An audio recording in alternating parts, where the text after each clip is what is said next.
નમસ્કાર. ધોરણ 11 basic chemistry. આજે આપણું ત્રીજું લેક્ચર છે. ફર્સ્ટ લેક્ચર ની અંદર આપણે 1 થી 20 સુધીના તત્વોના નામ, પરમાણુ ક્રમાંક અને પરમાણુ દળાંકની વ્યાખ્યા જોઈ હતી. 1 થી 20 સુધીના તત્વો દરેકને તૈયાર થઈ ગયા છે. એની સંજ્ઞા, ઇલેક્ટ્રોન રચના અને બંને વ્યાખ્યા. ત્યારબાદ આપણે આણ્વીય દળ એટલે કે મોલર દળ અથવા અણુભાર જે શોધવાની આપણે વાત કરી હતી એ આપણે આપ્યું હતું. એમાં હોમવર્ક પણ આપ્યું હતું. કેટલાક વિદ્યાર્થીઓએ એમના સાચા જવાબ ગણી અને મને WhatsApp પણ કરેલો છે. જે કોઈને બાકી હોય અથવા કોઈ તકલીફ હોય તો પર્સનલી WhatsApp કરી અને એના આન્સર મેળવી લેવા. એ પણ બેઝિક હતું અને આજનું છેલ્લું લેક્ચર એ પણ આપણું બેઝિક છે. અને નેક્સ્ટ વિડિયોની અંદર આપણે ધોરણ 11 નો પહેલો પાઠ ચાલુ થઈ જશે. તો આજે એક બહુ મહત્વનો શબ્દ છે મોલ. મિત્રો આપ ધોરણ 9 ની અંદર છે મોલ શબ્દનો ઉપયોગ કરતા આવ્યા છે. મોલ એટલે શું? મોલ કોના માટે ઉપયોગમાં લેવાય? તો ઘણા પદાર્થો એવા હોય છે કે જેને ગણવા આપણા માટે અશક્ય હોય છે. દાખલા તરીકે આપણે વાત કરીએ પરમાણુ કે અણુ. તો પરમાણુ શબ્દ બોલીએ એટલે જ ખબર પડી જાય છે કે એનું જે કદ છે એના વિશે કશું વિચારી નથી શકાતું. એ ખૂબ જ સૂક્ષ્મ હોય છે. જે ગણવું એ ખૂબ મુશ્કેલ હોય છે. બાકીની જે મોટી વસ્તુ છે એ આપણે સરળતાથી ગણી શકીએ છીએ. તો જો તમારે નાની વસ્તુ એટલે કે અણુ કે પરમાણુની સંખ્યા શોધવી હોય તો કેમિસ્ટ્રીની અંદર એક સંકલ્પના આવે છે મોલ. એ મોલ સંકલ્પનાનો ઉપયોગ કરી અને આપ અણુ હોય કે પરમાણુ હોય એની સંખ્યા સરળતાથી શોધી શકો છો. હવે મોલ શું છે? તો મોલ એક એવી સંકલ્પના છે, એનું એક ફિક્સ મૂલ્ય છે. વૈજ્ઞાનિકો દ્વારા એનું મૂલ્ય પણ ફિક્સ કરવામાં આવ્યું છે. કઈ રીતે ફિક્સ કરવામાં આવ્યું છે એ આપણે ચેપ્ટર 1 માં ભણીશું. હાલ પૂરતું આપણે એનું મૂલ્ય યાદ રાખીશું અને એની એ મૂલ્યની અંદરથી અણુ કે પરમાણુ કઈ રીતે શોધી શકાય એ આપણે યાદ રાખવાનું છે. તો સૌપ્રથમ આપણે મોલ સમજીએ. જોઈએ તો આપણે મોલ એક ચોક્કસ સંખ્યા દર્શાવે છે, પરંતુ એના પહેલા આપણે બે શબ્દનો ઉપયોગ કરીએ છીએ. આપણને એવું કહેવામાં આવે ભાઈ 1 ડઝન. સમજો બરાબર. હવે જેવો મગજમાં 1 ડઝન શબ્દ આવે ને એટલે સામે કેટલા નંગ આપણા મગજમાં ઉત્પન્ન થાય? તો આપણને ખબર હશે કેટલા નંગ? 12. ચલો હું એવું તમને સમજાવવા માંગુ છું કે ડઝન શબ્દ કોઈ એક જ વસ્તુ માટે ઉપયોગમાં લઈ શકાય. દાખલા તરીકે તમે બુક સ્ટોલની દુકાને ગયા હો અને ત્યાં તમને એવું કહેવામાં આવે કે ભાઈ 1 ડઝન ચોપડા. તો એનો અર્થ શું કે 1 ડઝન શબ્દ બોલો છો એટલે એમાં નંગ કેટલા છે? ફિક્સ 12. તો શું એ ચોપડા માટે ડઝન શબ્દ વપરાય? ના, એવું નથી. તમે જો બોલપેન માંગશો કે 1 ડઝન બોલપેન આપો તો તમને કેટલા નંગ મળશે? 12 નંગ મળશે. તો મોલ પણ કંઈક આવી સંખ્યા છે. જેમ ડઝન ની અંદર ફિક્સ છે કે 12 નંગ છે, તો મોલ પણ કંઈક આવી સંખ્યા છે. એનું મૂલ્ય હું તમને બતાવું છું. પછી એક બીજો શબ્દ છે કોડી. આપણને ખબર હશે કે જ્યારે ઉત્તરાયણ આવે છે ત્યારે આપણે પતંગ લેવા જઈએ છીએ ત્યારે પતંગની જે સંખ્યા છે તમે 1 2 3 4 એવા નથી માંગતા. મોસ્ટ ઓફલી શું માંગે છે? 1 કોડી આપો, 2 કોડી આપો, 3 કોડી આપો. તો 1 કોડીનો અર્થ શું થાય? 1 કોડી એટલે કેટલા નંગ? 20 નંગ. તો બીજી કોઈ વસ્તુ માટે આપણે કોડી શબ્દ વાપરી શકીએ છીએ કે આપણે 1 કોડી બોલપેન આપો. આપણે આ મુદ્દા મોસ્ટ ઓફલી પતંગ માટે ઉપયોગ કરીએ છીએ. પણ તમારે એવું કેવું હોય કે મને 1 કોડી બોલપેન આપો તો તમારે કેટલા નંગ મળશે? તમને 20 નંગ. તો આ જે સંખ્યાઓ છે ફિક્સ છે. ડઝન છે તો 12 છે, કોડી છે તો કેટલા છે? 20. આના સિવાય એક શબ્દ કદાચ તમે નહીં સાંભળેલો હોય, એક ગ્રોસ. એ ગ્રોસ ની અંદર 144 નંગ આવે. કેટલા હશે? 144 નંગ. હું બોર્ડ ની અંદર લખું છું, આપ જોઈ શકો છો. મોલ સંકલ્પના. સૌપ્રથમ આપણે 1 ડઝન બરાબર 12 નંગ, 1 કોડી બરાબર 20 નંગ, 1 ગ્રોસ બરાબર 144 નંગ. ડઝનમાં રૂપાંતર કરવું હોય તો કેટલા થાય? 12 ડઝન. એ તમને ખબર છે. 12 × 12 144. તો આવી રીતે કોઈ પણ વસ્તુના 1 મોલ હોય. સમજશું બરાબર? હું શબ્દ શું વાપરું છું? કોઈ પણ વસ્તુના 1 મોલ હોય તો એની અંદર 6.022 ગુણ્યા 1023 અણુ કે પરમાણુ હાજર હોય. અણુ અથવા શું હોય? આ બરાબર મગજનું પિક્ચર થાય છે. 6.022 ગુણ્યા 1023 આ જે મૂલ્ય છે એને એવોગેડ્રો આંક તરીકે ઓળખવામાં આવે છે, જેની સંજ્ઞા છે n1. તમારે મૂલ્ય ના બોલવું હોય તો સીધું તમે બોલી શકો છો એવોગેડ્રો આંક n1. 1 મોલ બરાબર 6.022 ગુણ્યા 1023. હવે તમને પ્રશ્ન એ થતો હશે કે 1023 એટલે શું? તો આપ ધોરણ 9 અને 10 સુધી ભણી ગયા છો આવી રીતે કે ભાઈ 10 ની 2 ઘાત હોય, આપણી ભાષામાં બોલીએ તો 10 નો વર્ગ, મૂલ્ય કેટલું થશે? 100. એનો અર્થ એવો થાય છે કે 1 ની પાછળ 2 શૂન્ય હોય તો તમે ઘાત સ્વરૂપે લખો છો 10 ની 2 ઘાત. ધારી લો કે મારે 1000 છે અને એ 1000 ને ઘાત સ્વરૂપે લખવા છે તો હું કેટલા લખીશ? કેટલા શૂન્ય છે? 3. તો અહીંયા હું શું લખીશ? 10 ની 3. એવી રીતે 10000 હોય તો કેટલા લખાશે? 10 ની 4. 1 લાખ હોય તો શું લખાશે? 10 ની 5. હવે આપ સમજી શક્યા છો કે આ મૂલ્ય કેટલું મોટું છે. 1 મોલ બરાબર 6.022 ગુણ્યા 10 ની 23 મીન્સ કે 10 ની પાછળ 23 શૂન્ય હશે એટલી મોટી સંખ્યા છે. એટલા માટે હવે અત્યારે તમે 100, 1000, 10000, લાખ એ સરળતાથી ગણી શકો છો, પણ જ્યારે આવી મોટી સંખ્યા હોય ત્યારે કેમિસ્ટ્રીની અંદર એને આ પદ્ધતિ દ્વારા દર્શાવવામાં આવે છે. એટલે સીધું થશે 6.022 ગુણ્યા 10 ની 23 આ મૂલ્ય છે. આપ વિચારી શકો છો કે પદાર્થનો 1 મોલ છે એની અંદર આટલા અણુ કે શું હોઈ શકે? પરમાણુ હોઈ શકે. હવે આપણે એનું ઉદાહરણ લઈએ. ધારી લો કે મારી પાસે 1 મોલ પાણી છે, H2. 1 મોલ શું છે? પાણી છે. તો એની અંદર પાણીના અણુ કેટલા હશે? તો જેમ આપણે જોયું કે કોઈ પણ વસ્તુનું 1 ડઝન, કોઈ પણ વસ્તુનું 1 ડઝન એટલે એ હંમેશા કેટલા નંગ હોય? 12. તો અહીંયા આપણે શું લેવાનું છે? 1 મોલ પાણી. તો 1 મોલ પાણીની અંદર કેટલા અણુ હાજર હશે? તો 6.022 ગુણ્યા 10 ની 23 શું હાજર હશે? અણુ. બરાબર છે. ચાલો આપણે 1 મોલ H2SO4 લઈએ, સલ્ફ્યુરિક એસિડ. આને તમે આવી રીતે વિચારી શકો છો.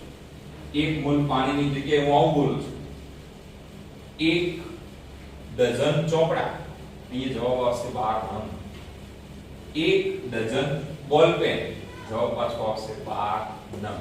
તો અહીંયા 1 મોલ પાણી લખ્યું તો કેટલા લખ્યા? 6.022 ગુણ્યા 10 ની 23 નંગ. તો અહીંયા 1 મોલ H2SO4 હોય તો પણ એની અંદર અણુ કેટલા છે? 6.022 ગુણ્યા 10 ની 23 અણુ.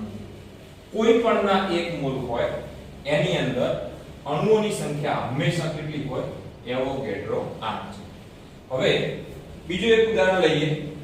1 મોલ NaOH તો પણ શું લખાય? 6.022 ગુણ્યા 10 ની 23 અણુ.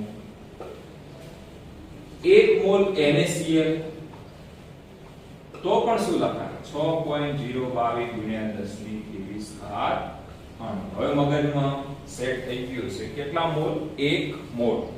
જો મોલની સંખ્યામાં કઈ ફેરફાર થાય તો પાછી અણુની સંખ્યા શું થઈ જાય? બદલાઈ જાય.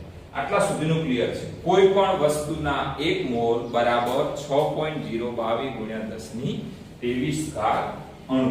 જો અણુ હશે તો અણુ હશે, પરમાણુ હશે તો એને શું બોલીશું આપણે? પરમાણુ. હવે તમને પ્રશ્ન એવો થતો હશે કે આ 1 મોલ પાણી લેવું કઈ રીતે? 1 મોલ વારંવાર બોલીએ છીએ, પણ 1 મોલ પાણી લેવાય કઈ રીતે? તો 1 મોલ પાણી લેવા માટે આપણે થોડું આગળ સમજીશું. જેમ આ સંખ્યા મોલ એ ફિક્સ થઈ ગઈ છે સંખ્યા કે ભાઈ કોઈ પણ વસ્તુના 1 મોલ હોય એટલે એની અંદર 6.022 * 10⁻23 અણુ હાજર હોય. પણ એ મોલ લેવું કઈ રીતે? તો બરાબર અહીંયા સમજીશું કે કોઈ પણ પદાર્થના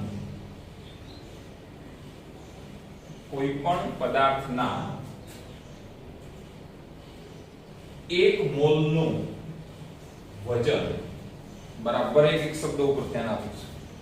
કોઈ પણ પદાર્થના 1 મોલનું વજન તેના આણ્વીય દળ બરાબર હોય. આણ્વીય દળ બરાબર. ધારી લો કે હું 1 મોલ પાણી લઉં છું. 1 મોલ પાણી. હવે 1 મોલ પાણી મારે ડાયરેક્ટ કઈ રીતે લેવું? તો એના માટે તમારી પાસે શું હોવું જોઈએ? એનું વજન હોવું જોઈએ. કારણ કે તમે પદાર્થનું વજન કરી શકો. શું લખ્યું છે? કોઈ પણ પદાર્થના 1 મોલનું વજન તેના આણ્વીય દળ બરાબર હોય. એટલે ધારી લો કે આપણે 1 મોલ પાણી લઈએ છીએ. 1 મોલ H2. તો એનું વજન કેટલું થશે? તો એનું વજન થશે એના આણ્વીય દળ જેટલું. લેક્ચર નંબર 2 માં એટલે કે વિડિયો નંબર 2 માં આપણે આણ્વીય દળ શોધ્યું હતું. એમાં પહેલું H2O નું વજન કેટલું થશે ભાઈ બોલો? 1 મોલ H2O નું આણ્વીય દળ કેટલું છે? તો તમે ગણશો તો એનો જવાબ આવશે 18. હવે તમને સમજાયું છે કે કોઈ પણ પદાર્થનો 1 મોલ હોય તો એનું વજન કેટલું થાય? તો જે તે પદાર્થના આણ્વીય દળ છે. દરેક પદાર્થ અલગ અલગ હશે તો એનું આણ્વીય દળ પણ કેવું હશે? અલગ અલગ. અને આણ્વીય દળ અલગ અલગ હશે એટલે એનું જે દળ છે એ પણ કેવું હશે? અલગ અલગ. તો અહીંયા હું લખું છું 1 મોલ H2O બરાબર 18 ગ્રામ પાણી. અને પાછા એની અંદર જો અણુની સંખ્યા શોધવી હોય તો કેટલી હશે?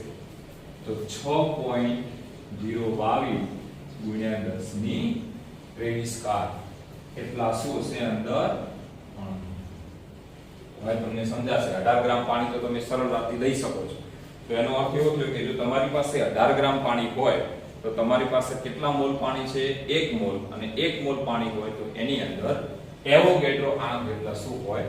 અણુ. તો આ વસ્તુ ક્લિયર થઈ ગઈ. ચાલો આપણે 1 મોલ H2SO4 લઈએ. 1 મોલ H2SO4. તો 1 મોલ H2SO4 નું વજન કેટલું થશે? તો કોના જેટલું હશે? એના આણ્વીય દળ જેટલું. બોલો H2SO4 નું આણ્વીય દળ તમે શોધેલું છે? તમે જોજો અંદર તો તમને મળશે 98 એટલે કે 98 ગ્રામ. તો 98 ગ્રામ શું થાય? H2SO4. ફરીવાર એવોગેડ્રો આમ કેટલા શું હશે અંદર? અણુની સંખ્યા હશે એટલે કેટલા અણુઓ હશે? હજી એક એક્ઝામ્પલ લઈએ. 1 મોલ NaOH. તમારે 1 મોલ NaOH લેવું હોય તો તમે NaOH નું કેટલું વજન કરશો તો તમને 1 મોલ NaOH મળશે? તો NaOH નું તમે આણ્વીય દળ ગણેલું છે ભાઈ. કેટલું થશે? 40 ગ્રામ. NaOH બરાબર 6.022 * 10⁻23. હવે બરાબર સમજીશું આ ત્રણ વચ્ચે રિલેશન. એમાં પહેલું રિલેશન તમે ભણી ગયા હતા કયું? મોલ અને અણુ. હવે એનાથી ઉલટો પ્રશ્ન પૂછાય તો પણ તમને ખબર હોવી જોઈએ કે ભાઈ કોઈ પણ પદાર્થના 6.022 * 10⁻23 અણુ હાજર હોય તો એ પદાર્થનું દળ કેટલું થાય? તો એ પદાર્થનું દળ જે છે એ કેટલું થશે? એના આણ્વીય દળ જેટલું. અને એના આણ્વીય દળ જેટલું વજન હોય એ પદાર્થને શું કહેવાય? 1 મોલ. ફરીવાર 6.022 * 10⁻23 અણુઓ કોઈ પદાર્થની અંદર આયેલા છે. એનો અર્થ એવો થાય કે એ પદાર્થનું જો વજન કરવામાં આવશે તો એ વજન કોના બરાબર થશે? તો જે તે પદાર્થના આણ્વીય દળ બરાબર. અને જે તે પદાર્થનું આણ્વીય દળ છે એને તમે શું બોલી શકો? 1 મોલ. એટલે તમારે ત્રણ બાબતો ક્લિયર થઈ ગઈ. હવે તમને ક્લિયર થઈ ગયું છે કે કોઈ પણ પદાર્થનો 1 મોલ બરાબર એનું વજન, એના આણ્વીય દળ બરાબર, અને આણ્વીય દળ જેટલું હોય એની અંદર 6.022 * 10⁻23 એટલે કે એવોગેડ્રો આમ જેટલા એની અંદર અણુઓ રહેલા હશે. હવે આ તો સિમ્પલ રીતે આપણે જાણીએ છીએ કે ભાઈ 18 ગ્રામ છે, 98 ગ્રામ છે, 40 ગ્રામ છે, કારણ કે આપણને આણ્વીય દળ શોધતા આવડે છે. હવે તમને મહત્વ સમજાવ્યું છે કે ખરેખર આણ્વીય દળ શોધવાનું મહત્વ શું છે. જેને આમાં તકલીફ પડે છે આણ્વીય દળ શોધવામાં, એને અહીંયા તકલીફ પડવાની છે. એટલે વિડિયો જે 2 નંબરનો વિડિયો છે એને બરાબર જોઈ લેશું, ના હોય તો ફરી 1-2 વખત જોઈ લેશું, જેને કારણે તમને આણ્વીય દળ શોધવામાં કોઈ તકલીફ ના પડે. હવે ધારી લો કે આપણને વજન આપ્યું હોય અને તમને એવું પૂછવામાં આવે કે એની અંદર રહેલા મોલ અને એની અંદર રહેલા અણુની સંખ્યા શોધો, તો શું કરવું? તો એક ઉદાહરણ લઉં છું, એક એક્ઝામ્પલ છે.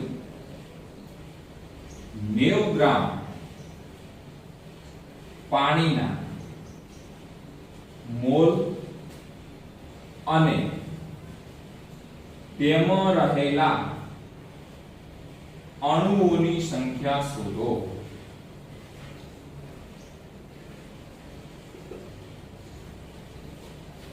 ગ્રામ પાણીના મોલ અને તેમાં રહેલા અણુઓની સંખ્યા શોધો. ધારી લો કે તમે 1 ગ્લાસ પાણી પીવો છો, સમજો બરાબર, 1 ગ્લાસ પાણી પીવો છો. 1 ગ્લાસ પાણીનું વજન 90 ગ્રામ છે. કેટલું છે? 90 ગ્રામ. તો 90 ગ્રામ તમે પાણી પીધું છે, તો તમારા શરીરમાં પાણીના કેટલા મોલ અને પાણીના કેટલા અણુ દાખલ થયા છે એ આપણે શોધવાનું છે. તો સૌપ્રથમ આપણે પહેલા મોલ શોધીશું. એક બાબત બરાબર ધ્યાન આપીશું કે જ્યારે તમારે અણુની સંખ્યા શોધવી હોય તો પહેલી જરૂરિયાત તમારે મોલની રહેશે. જો તમે મોલ જાણતા હશો તો અને તો જ તમે શું શોધી શકો? અણુની સંખ્યા. તો પહેલું આપણું કામ કરવાનું છે ભાઈ, મોલ શોધવાનું છે. હવે છેક 9મા ધોરણથી તમે મોલનું સૂત્ર જાણો છો. મોલ બરાબર વજન ભાગ્યા અણુભાર. આવું સૂત્ર તમે ક્યાંક ભણ્યા છે. મોલ બરાબર વજન ભાગ્યા અણુભાર. અણુભારને અણુભાર બોલાય છે, આણ્વીય દળ બોલાય છે અને મોલર દળ બોલાય છે. તો સૌપ્રથમ આપણે મોલનું સૂત્ર લખીશું. મોલ બરાબર વજન ભાગ્યા આણ્વીય દળ. હું શોર્ટમાં લખું છું. બોલો, વજન તમને કેટલું આપ્યું છે? 90 ભાગ્યા આણ્વીય દળ. કોનું? પાણીનું. પાણીનું આણ્વીય દળ કેટલું હોય? 18 બરાબર કેટલા મોલ થશે? 5 મોલ. તો તમને શું મળી ગયા? 5 મોલ મળી ગયા. હવે તમારે શું શોધવાનું છે? અણુઓની સંખ્યા. તો કઈ રીતે આપણે શોધીશું? ચલો વિચારો. તમે કેટલા મોલમાં અણુની સંખ્યા જાણો છો? જે સ્ટાન્ડર્ડ રેશિયો છે તે તો 1 મોલનો આપણે જાણીએ છીએ. તો હું આવું લખી શકું, 1 મોલ H2O બરાબર 6.022 ગુણ્યા 1023 અણુ. બરાબર છે ભૈયા? તો તમારી પાસે કેટલા મોલ છે? 5 મોલ છે. તો 5 મોલ H2O બરાબર કેટલા? શું થશે? બંનેનો ગુણાકાર. ગુણાકાર કરીશું તો 5 ગુણ્યા 6.022 ગુણ્યા 1023. આ બંનેનો આપણે શું કરીશું? ગુણાકાર કરીશું. એટલે આપણને જવાબ મળશે 30.11 ગુણ્યા 1023. આટલા શું આવશે? તો જો આપણે 90 ગ્રામ પાણી પીએ તો આપણા શરીરમાં 5 મોલ પાણી અથવા 30.11 ગુણ્યા 1023 અણુઓ પાણીના જે છે એ આપણા શરીરમાં દાખલ થયેલા હશે. ગુણાકાર સિમ્પલ જ છે. 1023 જે છે તે રાખવાની. આ બંનેનો ગુણાકાર કરવાનો. 6.022 ગુણ્યા કેટલા કરવાના? 5. 30.11 ગુણ્યા 1023. હવે આ ઘાતને જો તમારે આગા પાછી કરવી હોય તો આપ કરી શકો છો. ધારી લો કે આ જે પોઈન્ટ છે એને મારે અહીંયા લખવો છે, તો શું કરીશ? તો આવું થશે. 3.011 ગુણ્યા 10 ની બોલો કેટલી લખાશે? 3.011 ગુણ્યા 10 ની કેટલી લખાશે? અહીંયા 30 હતું એટલે કેટલી હતી? 23. હવે અહીંયા કેટલું થઈ ગયું? 3. તો એક ઘાત વધશે એટલે કેટલું થશે? 24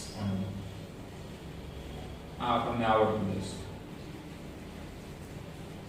ફરીવાર 30.11 હતું. કેટલી ઘાત હતી? 30. આ જે ચિહ્ન દશાંશ ચિહ્ન છે એને આપણે કઈ બાજુ ફેરવવાનું છે? ડાબી બાજુ લઈ જવાનું છે. 1.1 ઘાતીય શું થશે? વધશે. બરાબર છે. તો આટલાનું હવે તમે જવાબ આ લખો કે પછી આ લખો, બંને જવાબ સાચા મળશે. કારણ કે અહીંયા 10 ની 23 ઘાત કરશો, અહીંયા કેટલી કરશો? 10 ની 24. બરાબર છે. તો એ તમારે નોંધવું હોય તો પણ તમે નોંધી શકો છો. હવે એક બીજું ઉદાહરણ આવું લઈએ આપણે.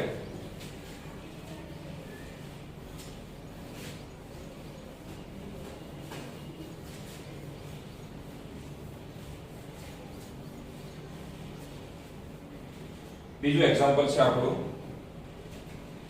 4.4 ગ્રામ 4.4 ગ્રામ CO2 માં અણુઓની સંખ્યા શોધો. અણુઓની સંખ્યા અને સાથે સાથે લખી દઈએ મોલ શોધો.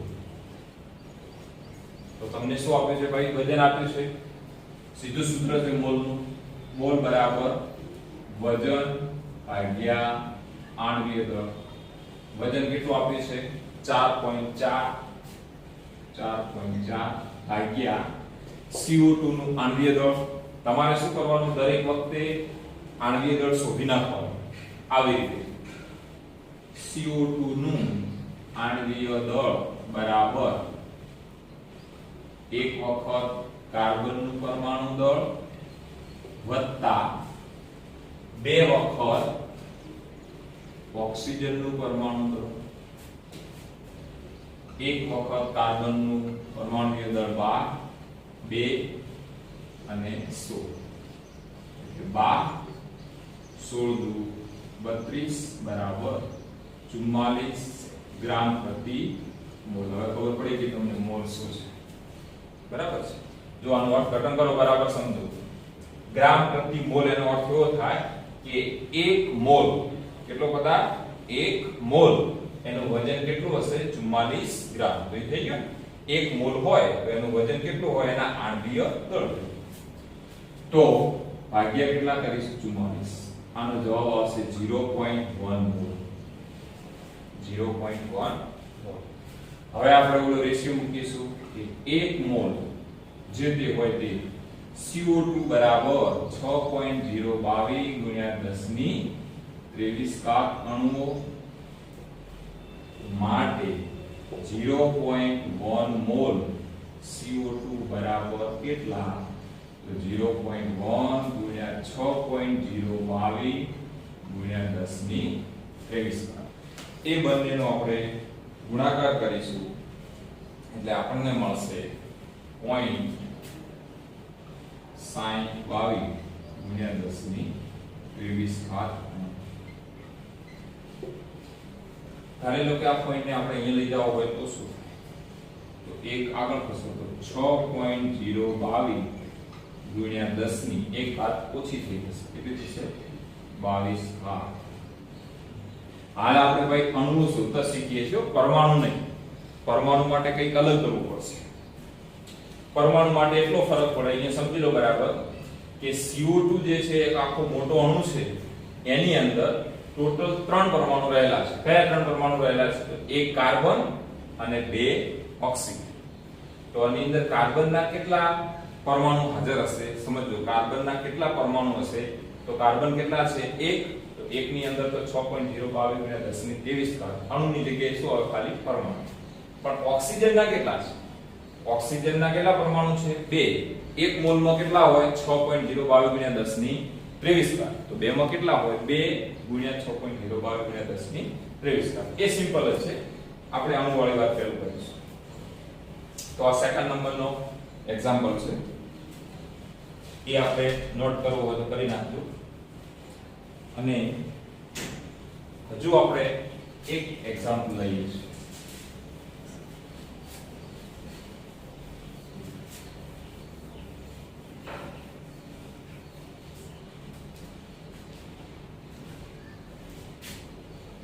₹49 ગ્રામ H2SO4 ના મોલ અને તેમાં રહેલા અણુઓની સંખ્યા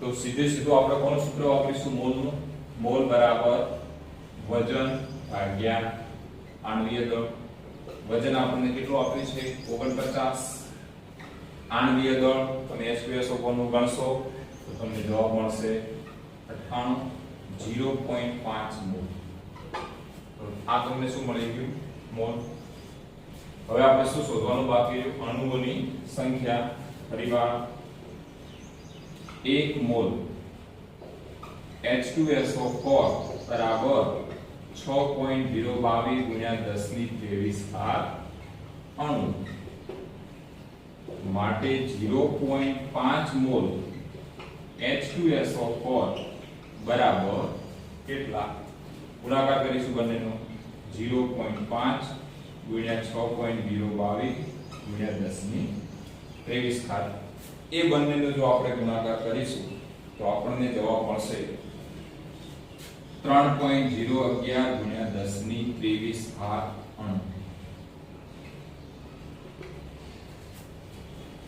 તો આટલા ઉદાહરણ લેતા હવે લગભગ આપણને ક્લિયર થઈ ગયું છે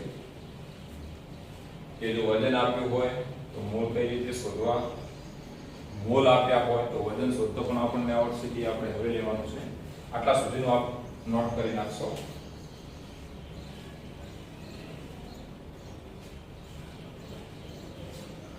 હવે અત્યાર સુધી આપણને વજન આપ્યું હતું અને આપણે મોલ અને અણુઓની સંખ્યા શોધતા હતા હવે ધારી લો કે તમને મોલ આપેલા હોય તો અણુઓની સંખ્યા તો તમને સીધી રીતે મળી જવાની છે પરંતુ તમારે જો વજન શોધવું હોય તો શું કરવું હું એક ઉદાહરણ લઉં છું 1 મોલ ગ્લુકોઝ જેનું સૂત્ર છે C6H12O6 1 મોલ ગ્લુકોઝ નું વજન અને અણુઓની સંખ્યા શોધો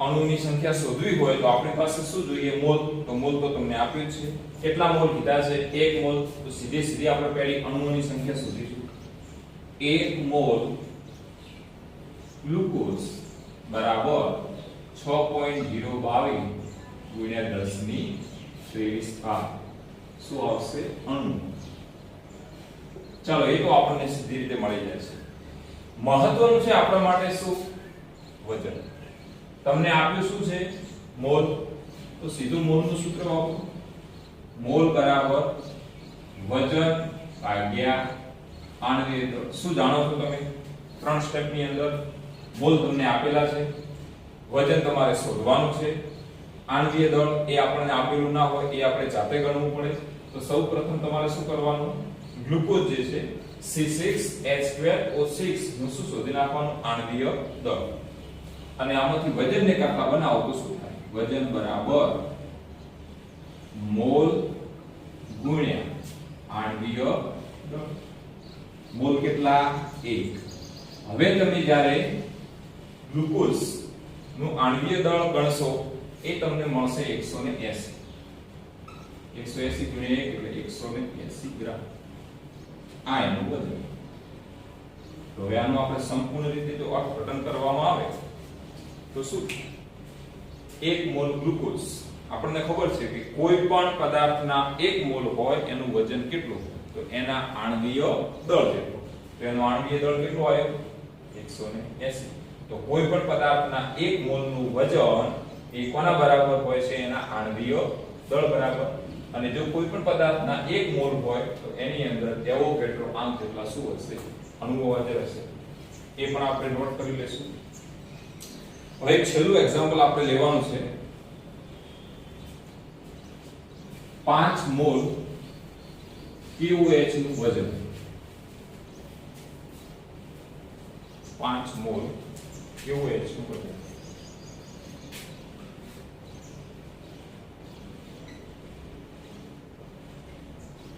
સાથે સાથે અણુઓની સંખ્યા પણ શોધી નાખીશું. બોલો પહેલું શું મળશે આપણને? અણુઓની સંખ્યા. અણુઓની સંખ્યા અહીંયા તમને મોલ કેટલા આપ્યા છે? 5 મોલ. એટલે આપણે રેશિયો કયો મૂકીશું? 1 મોલ KOH બરાબર 6.022 ગુણ્યા 10 ની 23 ઘાત અણુ. આપણી પાસે કેટલા મોલ છે? 5 મોલ. KOH બરાબર કેટલા? 5 ગુણ્યા 6.022 ગુણ્યા 10 ની 23 ઘાત. આ બંનેનો ગુણાકાર કરશો એટલે એ તમારો શું આવી ગયો? જવાબ. અણુ તમને મળી ગયો. હવે તમારે શું શોધવાનું છે? KOH નું વજન. સૂત્ર શું છે આપણી પાસે? મોલ બરાબર વજન ભાગ્યા આણ્વીય દળ. વજનને કરતા બનાવો. મોલ ગુણ્યા આણ્વીય દળ. મોલ કેટલા આપ્યા છે તમને? 5 ગુણ્યા KOH નું આણ્વીય દળ કેટલું થશે? હું શોર્ટમાં બતાવું છું તમને કે 39. ઓક્સિજન કેટલા? 16 અને હાઇડ્રોજન કેટલા? 1. 10 ને 6 56 અને 56 ગુણ્યા 5 કરીશું એટલે આપણને જવાબ મળશે 280 ગ્રામ. આ છે આપણું. તો બરાબર ધ્યાન આપીશું. આપણે અત્યાર સુધી શું સમજ્યા કે તમને મોલ આપ્યા હોય તો તમે એનું વજન શોધી શકો. વજન આપ્યું હોય તો તમે શું શોધી શકો?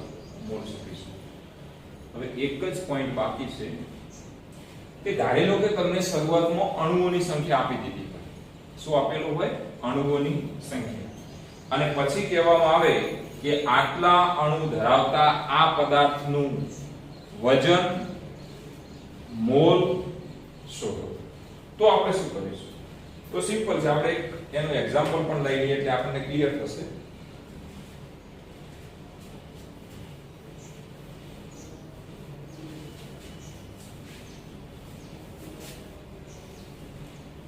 લઈએ એક્ઝામ્પલ. 36.132 ગુણ્યા 10 ની 23 ઘાત પાણીના અણુઓના મોલ અને વજન. આવો એક પ્રશ્ન નીટની એક્ઝામમાં કે ગુજકેટની એક્ઝામમાં કે જેની એક્ઝામમાં ફાઇનલી પૂછાતો હોય છે અહીંયાથી. હવે જો આપણને શું આપ્યું છે? 36.132 ગુણ્યા 10 ની 23 ઘાત પાણીના અણુ આપી દીધા છે. અણુ આપેલા છે. તમારે એના મોલ અને શું શોધવાનું છે? વજન. આપણને ખબર છે કે જો તમને મોલ આપેલા હોય તો તમે અણુની સંખ્યા શોધી શકો. એનાથી રિવર્સ જો તમને અણુ આપ્યા હોય તો તમે શું શોધી શકો? મોલ શોધી શકો. આપણે આવો રેશિયો મૂકતા ને અહીંયા 1 મોલ પાણી બરાબર 6.022 ગુણ્યા 10 ની 23 ઘાત અણુ. હવે આનું થોડું ઉલટું વિચારો તમે. આવું લખી શકાય? 6.022 ગુણ્યા 10 ની 23 ઘાત પાણીના અણુ હોય તો એને શું બોલાય? 1 મોલ પાણી બોલાય કે ના બોલાય? તો બાકી તમને જેટલા અણુ આપ્યા છે એટલા મોલ. ફરીવાર આવું લખાશે. જો 6.022 ગુણ્યા 10 ની 23 ઘાત પાણીના અણુ બરાબર 1 મોલ પાણી લખાય કે ના લખાય? 1 મોલ પાણી. તો તમારી પાસે કેટલા પાણીના અણુઓ છે? તો 36.132 ગુણ્યા 10 ની 23 ઘાત જો પાણીના અણુ હોય તો એના મોલ કેટલા થાય? ગુણાકાર અને અહીં ભાગાકાર થશે તો 36.132 ગુણ્યા 10 ની 23 ઘાત ગુણ્યા 1 ભાગ્યા 6.022 ગુણ્યા 10 ની 23 ઘાત ગુણ્યા 1 લખવાની કોઈ જરૂર નથી. હવે કેલ્ક્યુલેટર ની અંદર આપ શું કરશો? સૌપ્રથમ 36.132 ભાગ્યા 6.022 આટલું કામ કરો. ફરીવાર 36.132 ભાગ્યા 6.022 એટલે આ બંનેનો ભાગાકાર કરશો એટલે તમને જવાબ મળશે 6. કેટલો મળશે? 6. હવે આપણે ઘાતનું સાદુરૂપ, હવે 10મા ધોરણના ગણિતનો ઉપયોગ કરવાનો છે કે બંનેના આધાર કેવા છે? સરખા છે, 10 અને 10. બંને વચ્ચે કયું રિલેશન છે? તો ભાગાકાર. તો ઘાતાંકોનું શું થાય? બાદબાકી થાય. તો આવી રીતે થાય 10 ની 23 ઘાત ઉપર હતી જ, નીચેની જે 10 ની 23 ઘાત છે એ ક્યાં જશે? બાદબાકી. તો માઈનસ એ પણ કેટલી ઘાત થશે? 23 ઘાત. ચલો 23 માઈનસ 23 શું થાય? 6 ગુણ્યા 10 ની કેટલી ઘાત થશે? 0 ઘાત. જાણો છો 10 ની 0 ઘાત, આન્સર ઇઝ 1. તો 6 ગુણ્યા 1 બરાબર 6. શું આવ્યો જવાબ? મોલ. આ શું મળ્યો આપણને? મોલ. ફરીવાર અહીંયા ધ્યાન આપીશું થોડું. કેલ્ક્યુલેટર ની અંદર 10 ની 23 ઘાત એવી કોઈ ઘાત આવવાની નથી, એટલે જે સરળ સાદુરૂપ છે પેલો આપણે દેવાનું 36.132 ભાગ્યા 6.022 ઇઝ ઇક્વલ ટુ દાખલો એટલે કેટલા આવશે? 6 ગુણ્યા, હવે આ 10મા ધોરણનું છે, બંનેના આધાર સરખા છે, બંને વચ્ચે ભાગાકારનું ચિહ્ન છે, માટે ઘાતાંકોની શું થાય? બાદબાકી. ગુણાકાર હોય તો સરવાળો થાય. તો 10 ની 23 ઘાત અને જે નીચે પ્લસ છે એ ઉપર લઈ જશો એટલે કેવી થશે? માઈનસ. અથવા તો તમારે આવું યાદ રાખી લેવાનું, જો કોઈ પણ ને તમે નીચેથી ઉપર લઈ જશો તો એનું ચિહ્ન બદલાઈ જશે. મીન્સ કે આ 10 ની 23 કેવી છે? પ્લસ. તો એ કેવી થઈ જશે? માઈનસ. જો માઈનસ હોય તો શું થઈ જાય? પ્લસ થઈ જાય.